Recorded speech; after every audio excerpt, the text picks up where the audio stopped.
શું કરીશ હું? આ છે કુંજ. આને પણ અત્યારની જનરેશનની જેમ ભવિષ્ય અને કેરિયરનું ટેન્શન છે. એ હવે શું કરવાનો છે એ તો મને નથી ખબર, પણ હા એટલું જરૂર કહીશ કે આ જનરેશને આ વિડીયો જરૂર જોવો જોઈએ, જેથી કરીને આ જનરેશન આગળનું પગલું આવું ના ભરે જે કુંજિયાએ ભર્યું છે. તો જરૂર જોજો અને વિડીયોને શેર કરી દેજો. શું કરું યાર, કંઈ ખબર જ નથી પડતી. મારું પણ પૂરું નહીં થતું, ઘરનું પણ નથી થતું.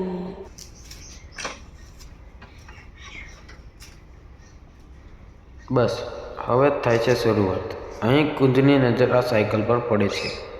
અરે સાયકલ, જો હું આ સાયકલ ચોરી કરી લઉં તો? જો હું આ સાયકલ ચોરી કરી લઉં તો? ચાલ જોઈ તો લઉં, જો ચાલુ હશે તો પછી આનું કંઈક કરું.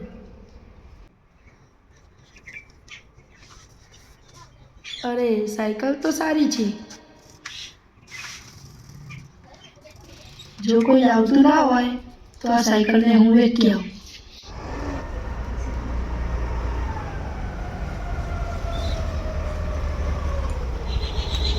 આવો આવો આવો. બોલો કેવું ચાલે? બસ જુઓ હોય મારા મંદિરે બેઠા હતા. એવું હોય? ઓહો, તમે તો નવું લાવી દીધું એક્ટિવા. ઓહો યાર હું કરી ગયો. ચાલ લાયા તે? બસ 2 મહિના થયા. સમજા આટલો બે રહ્યો.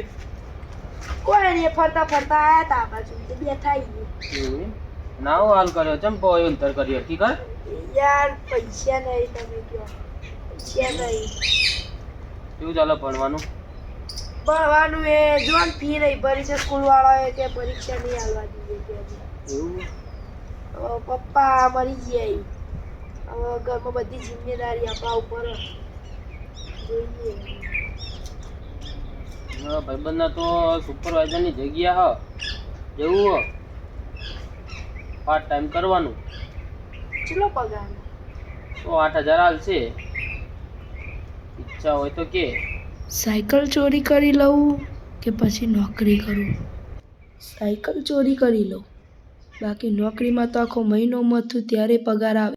દર્શન કરીને આવું તું વિચારીને કેજે છે.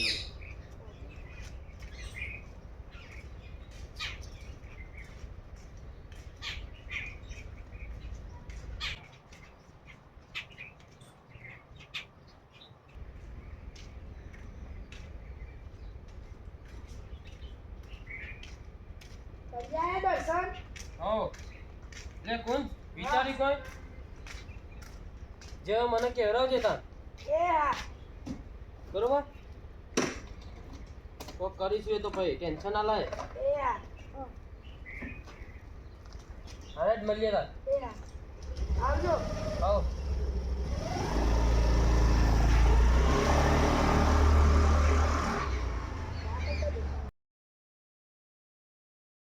સાયકલ ચોરી કરી લઉં,